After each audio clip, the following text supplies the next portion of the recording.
Superman. Everyone has heard of Earth's mightiest hero, but few people know the story of where he came from and how he came to be. It begins on a distant planet, millions of light years away, where the first day of a new era shines from out of the green dawn. Welcome home, Jor-El. I trust your journey was a successful one. It was, and it was not, Killex. I have learned what there is to learn. I only wish I had not. Where is my child? Following your earlier instructions, I have placed his birth matrix in the third-level laboratory, sire. Good. I will go straight there. What shall I tell your wife if she arrives? Please guide her to me. My son, Kal-El. Can you see me from your birth matrix? The crib that encases you? Can you understand what's going on all around you? Jor-El, then it is true. When I was told, I could not believe it. But you really did it. You sent our robot servant to remove my son's matrix from its birth chamber. I did. Am I not entitled to do so if I wish, Lara? I am the child's father. By Kryptonian law, I have the right to remove him. You speak of a law that has not been invoked for centuries, Jor-El. Has the tragedy that now besets our world robbed you of your sanity? Is this why you endanger the life of our child? Endanger? What I mean to do will not endanger him, Lara. He will survive. Long after all of our planet Krypton is a shattered ruin, our son will survive. But even now, our greatest physicians seek a cure for the plague which is destroying us. Within days... Krypton will be no more. I too have been seeking the answer. The terrible secret behind the Green Death, which has already claimed uncounted millions of us, Lara. Not 1 hour ago, I returned from a journey that had taken me all across the face of our world. And I have discovered the cause of our calamity. What is it? A chain reaction within Krypton's core has caused vast pressures to build within the planet's crust. These vast pressures are fusing the native elements into a new metal, a radioactive metal. That radiation is killing us all. If that were not enough, that same pressure is shaking our world apart. Within a day, perhaps within as little as an hour, Krypton will explode. No, that cannot be.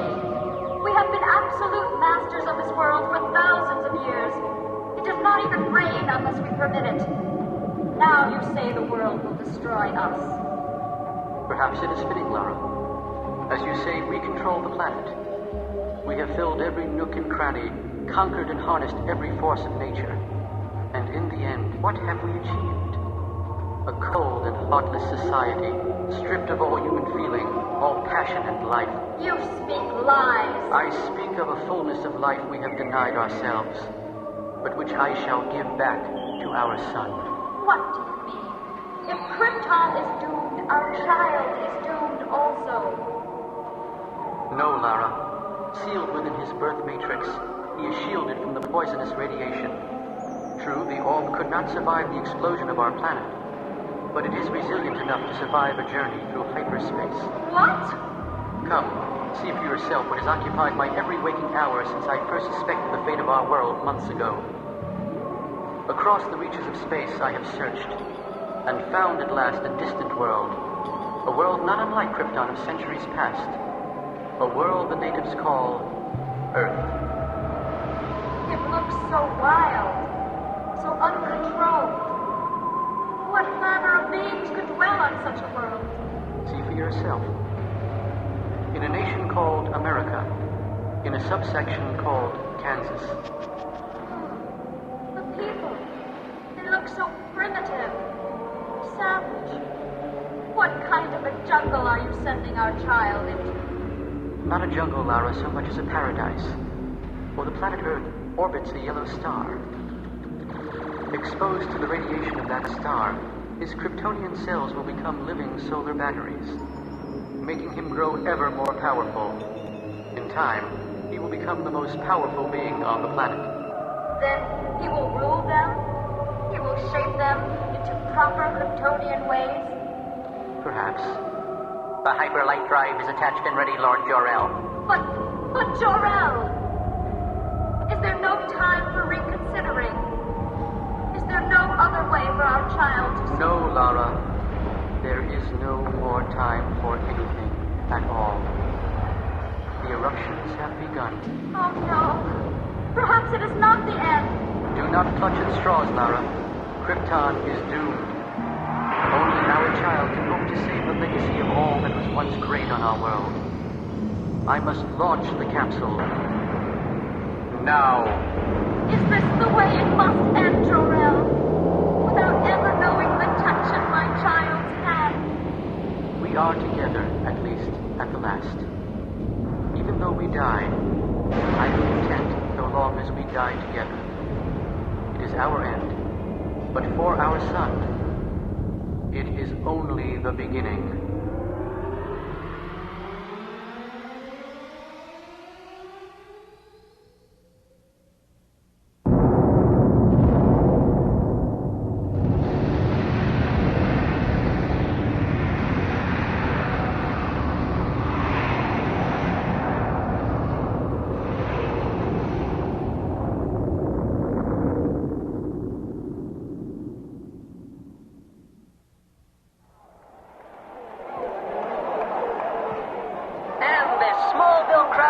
Absolutely wild as number 15 races down the field for his 10th touchdown.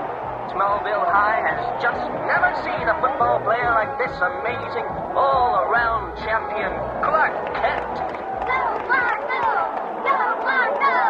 Yay, Clark! Touchdown! I tell you, Kent, that boy of yours is the greatest. He's gonna make millions as a pro, millions. Maybe, Coach, maybe. But I can't help noticing that his teammates on the bench don't seem too happy. Them? They're just jealous. There's never been a champion like Clark at Smallville High. And anyway, the game's over and he's won us another one, so what's the worry? What indeed? Oh, Clarky, you were just magnificent again. The best yet. I do seem to get better and better, don't I, Lana?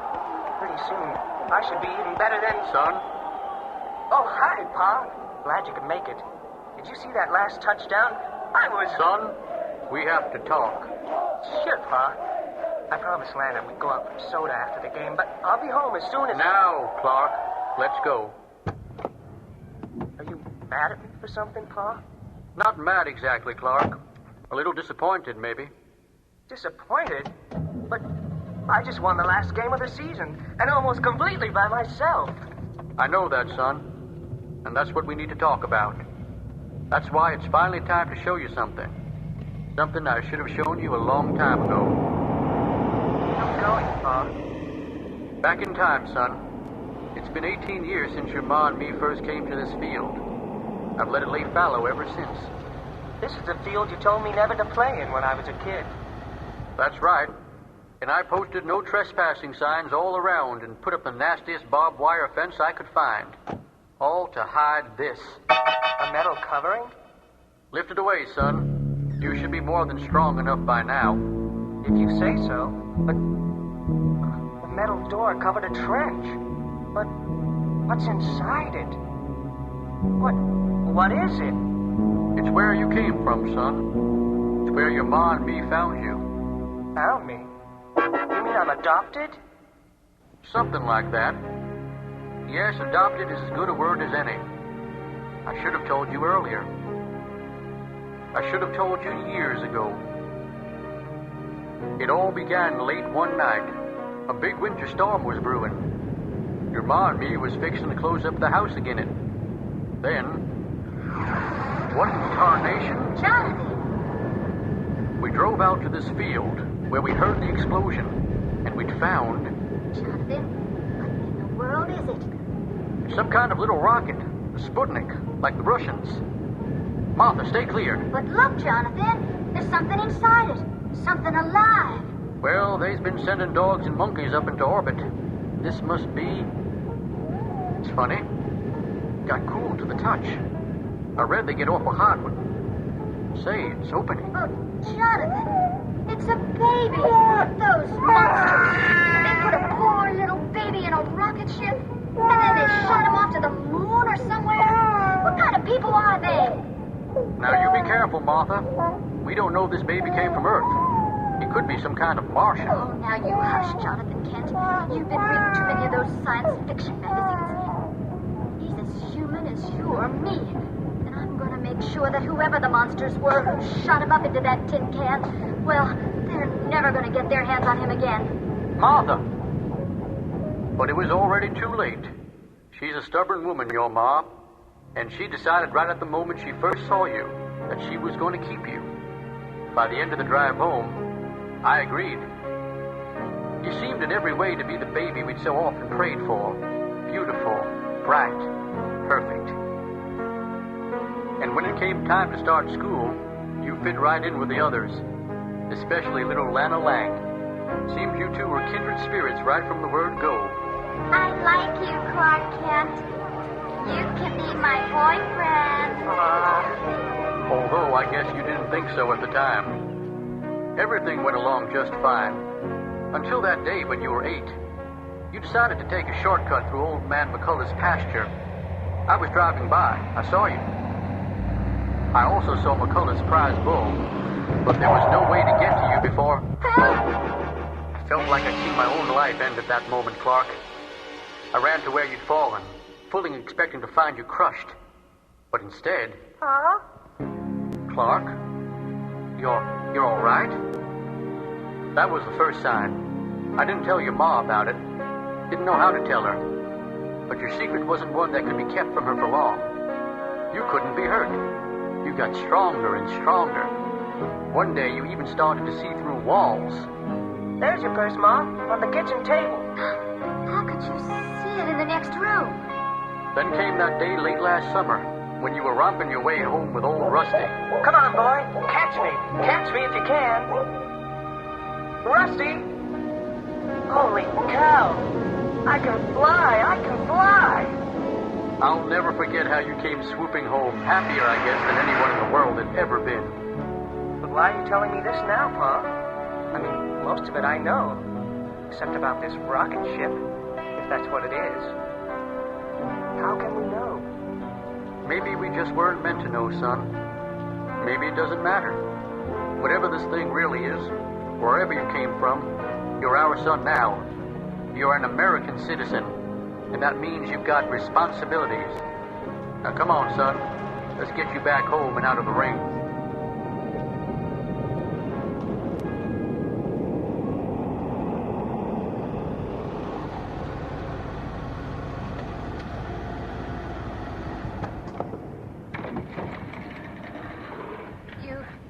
You told him? I told him. He told me.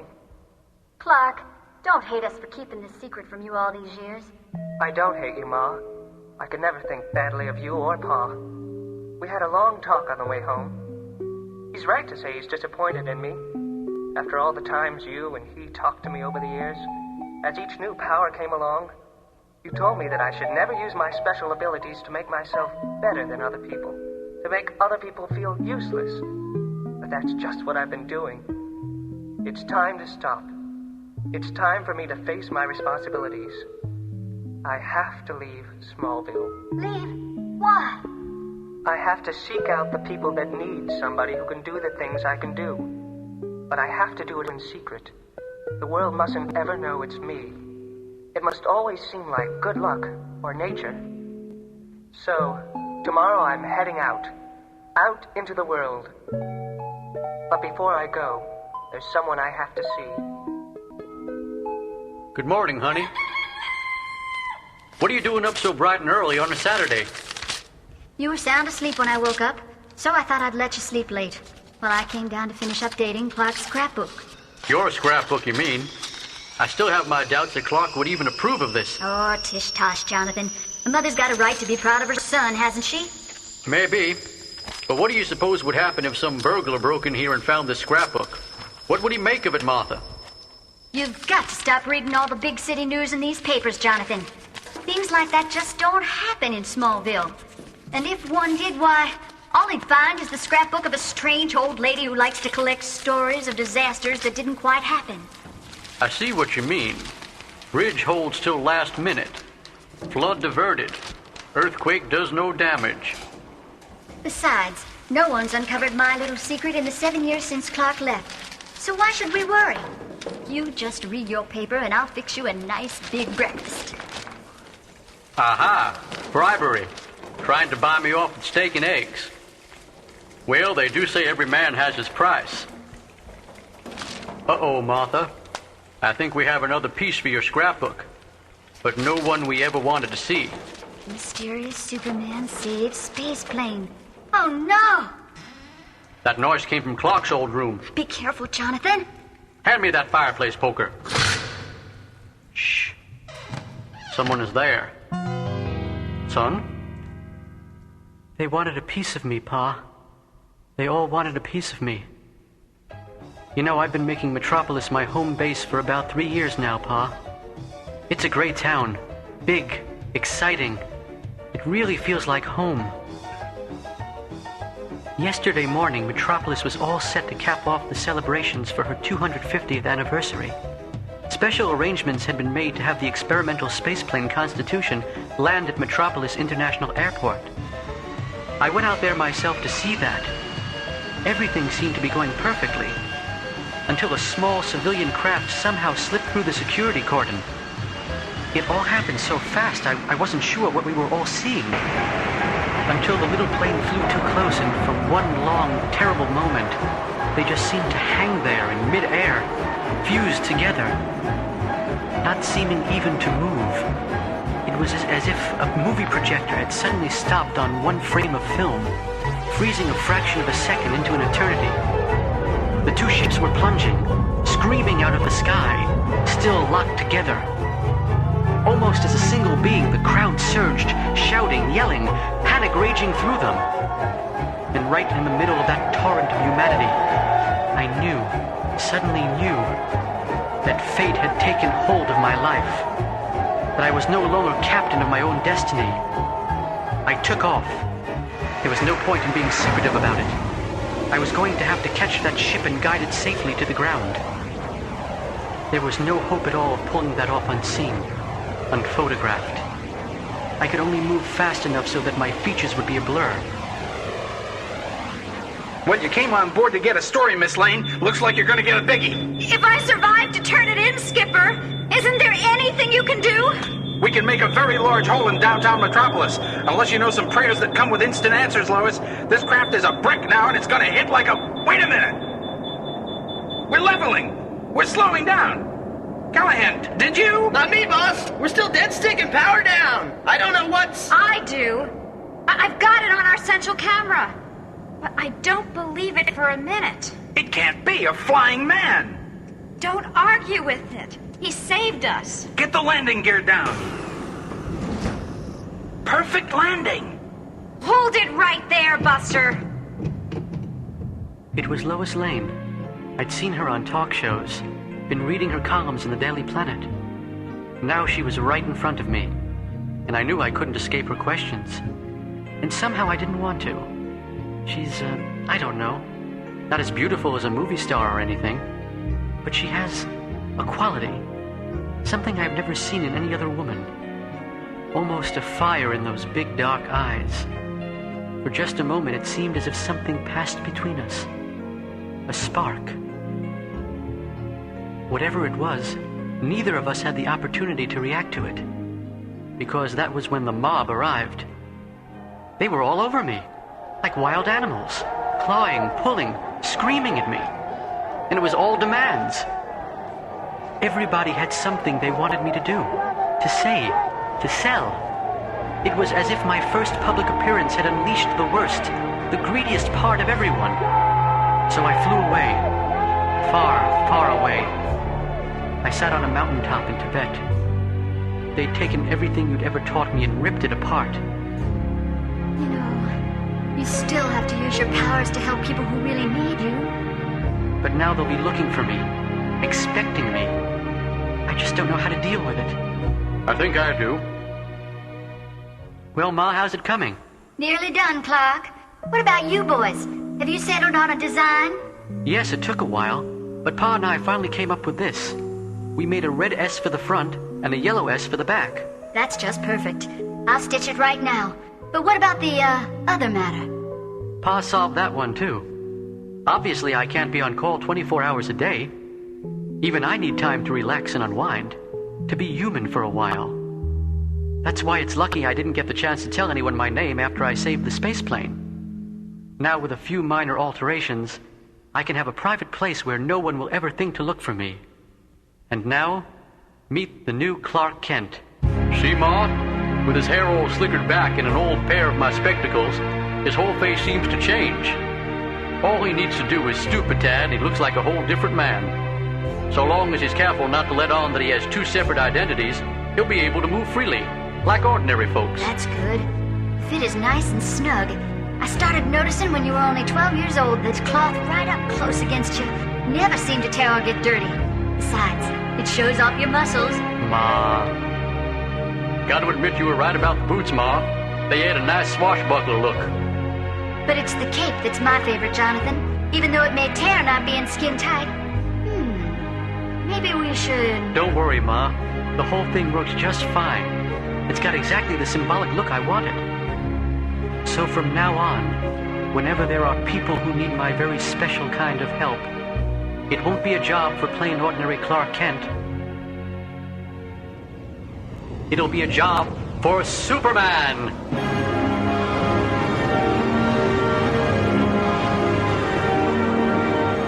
Be sure not to miss Book 2 and the other exciting titles in the continuing saga of The Man of Steel.